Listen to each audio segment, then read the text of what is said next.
The Baltimore Ravens roll into a short week following a 31-point blowout win, looking to make back-to-back statements in a 5-day span. The AFC North rival Cincinnati Bengals, 4-5, which ranks near the bottom of the NFL in most advanced defensive metrics, comes to Baltimore, 6-3, on Thursday Night Football. The Ravens could be on track for their 7th win in 8 tries after starting the season 0-2. The Ravens, no doubt, want to avoid another overtime affair and not compete in a track meet on a short week when they hit primetime on Thursday night.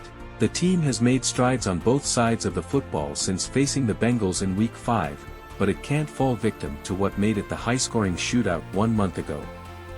You don't have to learn your opponent as much, Ravens head coach John Harbaugh said when asked whether preparing for a divisional opponent on a short week is easier than if not. You already know the players, you know the history, you've lived it. We were in here early, guys were in here last night, coaches were in here this morning very early, and players got in early, and you just have to go to work. It's a challenge, but it's worthwhile. Baltimore opens as the 6.5-point favorite, which hasn't always been kind to quarterback Lamar Jackson, who has struggled as a divisional favorite in his career, sitting at 10-13 against the spread, ATS, as that divisional favorite. He also owns a 2-11 record and the Ravens betting line has Baltimore between -7.5 and -3.5 favorites. More bad news for Baltimore is that Bengals quarterback Joe Burrow thrives as an underdog with a 8-2 ATS at +4.5 or higher. However, the Ravens are backed with much in their favor, even on a short week.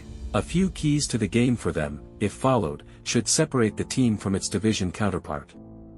1. Ravens must pound ball up the middle.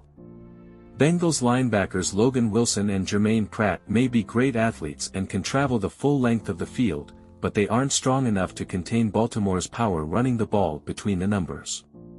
If Baltimore reaches the century rushing yard mark in Week 10, it will mark 43 consecutive games of rushing for at least 100 yards. It would tie the 2018-21 Ravens and 1974-77 Pittsburgh Steelers for most all-time. Running the ball, in general, will also help Baltimore control the time of possession. Not allowing Burrow and the Bengals offense to get in rhythm, let alone for long stretches on the field, gives the offense opportunities and keeps the defense fresh.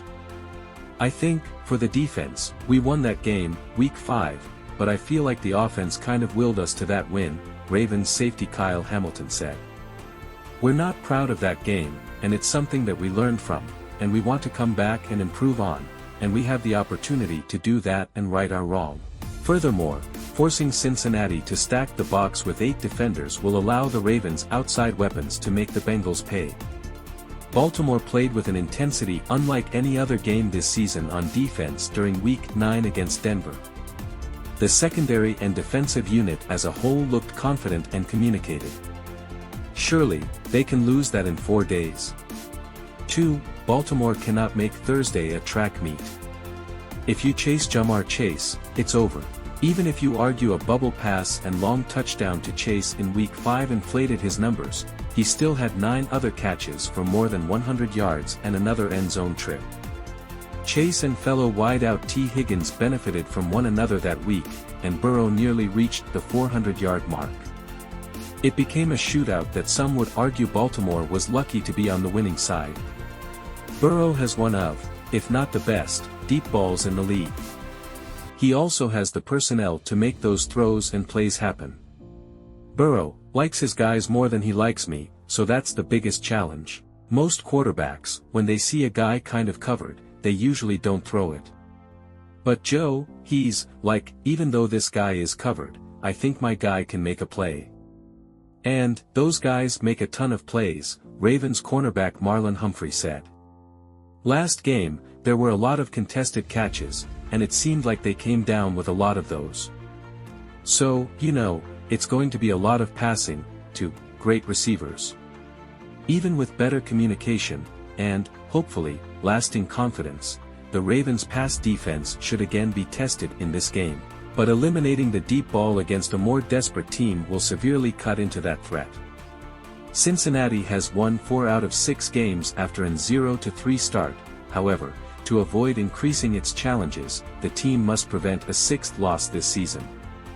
Baltimore may have traded for Deontay Johnson, who isn't unfamiliar with the Bengals, but with him still getting acclimated to the offense, and the injury to tight end Isaiah Likely, a blocking and back-and-forth battle doesn't favor the Ravens on Thursday. 3. Force Bengals to strategize game plan around injuries. Higgins, quadriceps, isn't the only big name on offense to be in jeopardy of playing Thursday for Cincinnati. Standout offensive tackle Orlando Brown Jr. is dealing with both a knee and fibula injury. He was replaced on the field by Cody Ford in the second quarter Sunday. While the team hasn't declared the injury severe, Brown is battling two separate injuries in a short week. The Bengals defense also has former Ravens safety Geno Stone, shin, injured, along with limitations to Stone's backup Jordan Battle, ankle, defensive end Sam Hubbard, hamstring, and defensive tackle B.J. Hill, ribs. Baltimore excels at exploiting opponents' weaknesses. If Cincinnati doesn't prepare backup plans for unforeseen injury situations, the Ravens can capitalize on potential mistakes. Even if the injury bug rights itself prior to kickoff, we can't forget Baltimore has the best record, 21-3, in the NFL in prime time since Harbaugh took over in 2008. Thank you for watching. Like, comment, share and subscribe for daily updates.